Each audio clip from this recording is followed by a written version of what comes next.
What am I messing with now?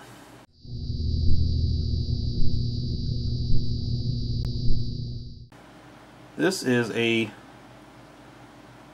3D rear panel with a Wii socket.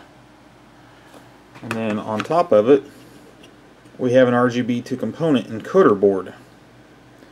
And this is as far as I've gotten with it, and I already found two major problems. First and foremost, the encoder chip blocks the screw hole to mount the 7805 to the heatsink. And not only that, the heatsink, when placed down,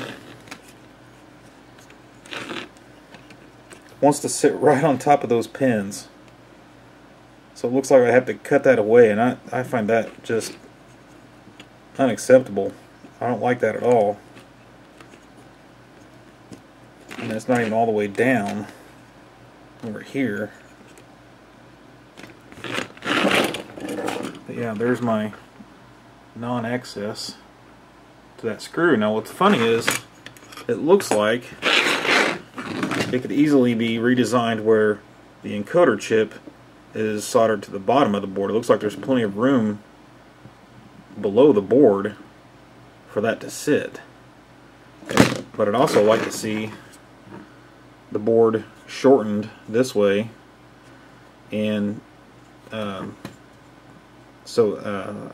shorter standoff connector right there, so that it could be down far enough to where it didn't hit the heatsink. Maybe right where that ledge goes down right there. If you can get the board down that far, I don't know. But yeah, I'm not liking these two problems right here, right off the bat. So my workaround is to cut off that chunk right there, which is easy, it's aluminum, and then to desolder the 7805, and then solder that in after I get the heatsink in. But I have to wire it before I put the heatsink on, or I'm not going to have access to those holes. What a mess. Okay, so I'm wired up, and I already have another complaint, and that's the placement of 5-volt ground way over here. Why not have them over here with these 4 holes, and why not squish them all closer together? There don't need to be, what's that, like 0.2 apart. You know, just squeeze them in there. I mean, you know, most people are going to use ribbon cable or whatever, or maybe even 0.1 headers for this connector, which I guess they really can't if the heatsink's coming down off this side right here, but still, there's no reason to spread them apart across, that far apart like that, in my opinion. Maybe he has a reason for that, maybe not, but yeah, that's another complaint I've had so far. I was hoping this Wii to HDMI was going to work with this, but it looks like no. I don't know if maybe I need to feed RGB to it, or maybe if it's looking for a composite sync instead of raw sync, but it's obviously powered, and I had a recommendation that it actually worked with 240p. Whoa! That was not good. Interesting. Well, I even blew the power supply. It's no longer lit. Might have popped it actually. Oh, that's awesome. Too much draw, which that's a new power supply that I hadn't tested much yet, so it could just be a piece of crap.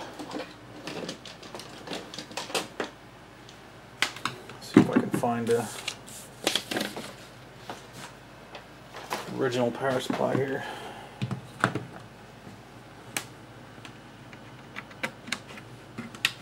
Okay, yeah. But yeah, I get nothing on the TV. Not a flicker, nothing. So I don't know if it needs RGB, if it's supposed to work with component, if it needs a, which component wouldn't have sync, would it? But I'm also thinking, maybe does the Wii pinout have a different voltage than 5 volt? Is there like a 12 volt line as well? Maybe this thing's looking for 12 volts on it. I don't know.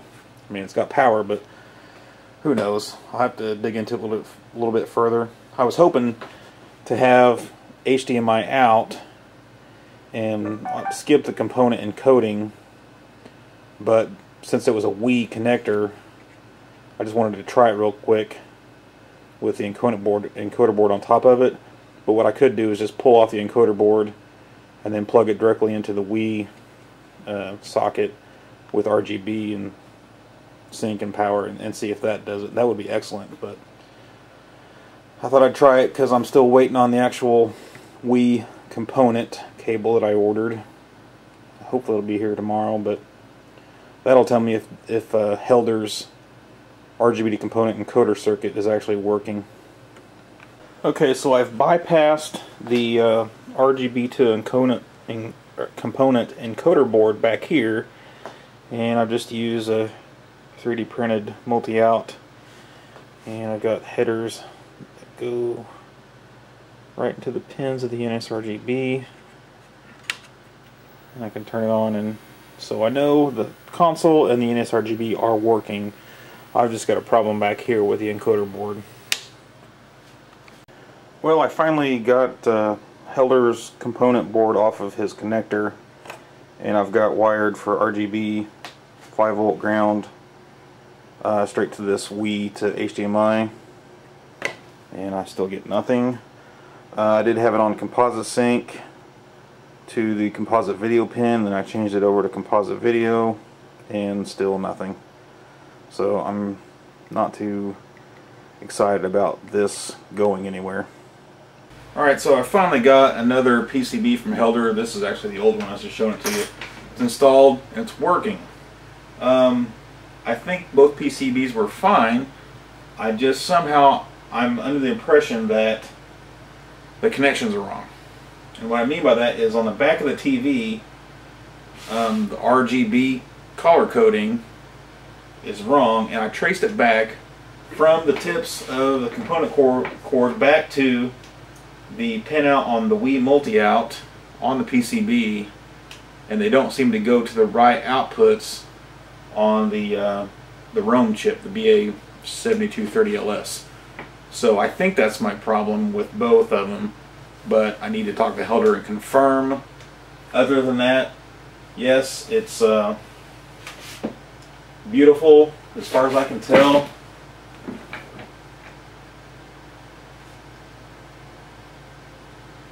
All their colors are there. I do have audio, I just don't have it hooked up into the TV.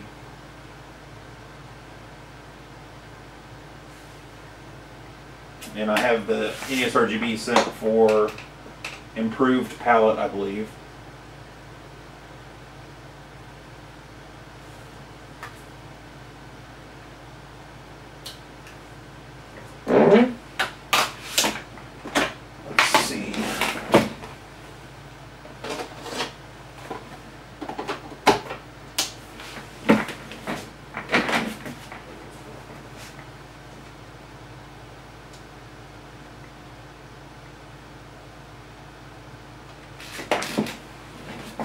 Everything is there. It seems kind of dark, but that just might be my LCD. Everything looks pixel perfect. Guess I can bring you in and see that, huh? Gives you a little bit closer view of it here. And I can zoom right in.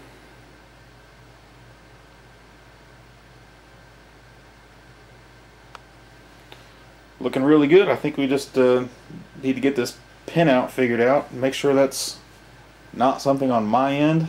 I mean, it's an aftermarket cord, so that could be it, although it does match up with what I found on a wiki for pinouts. It really seems like the BA is routed to the incorrect pins on the Wii socket. So once I get some pricing for the board and see what the availability is from Helder, I think I could actually start taking orders for that PCB. See if I can focus in a little bit more. There you go. And of course we'll also be installing it with the Wii socket, which I think I already showed that earlier. There you go. That's what it looks like not installed into the top loader.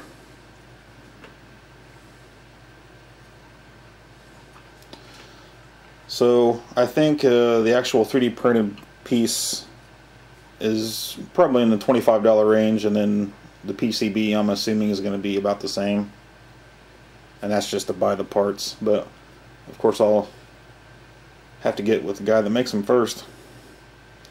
Anyway, that's about all I was going to show for the component board for this. I'm going to get this, hurry up and get this video produced and get it back to Helder so he can see all the thoughts that I had on placement of components and stuff, and possibly figure out if that pinout is correct or not. So stay tuned.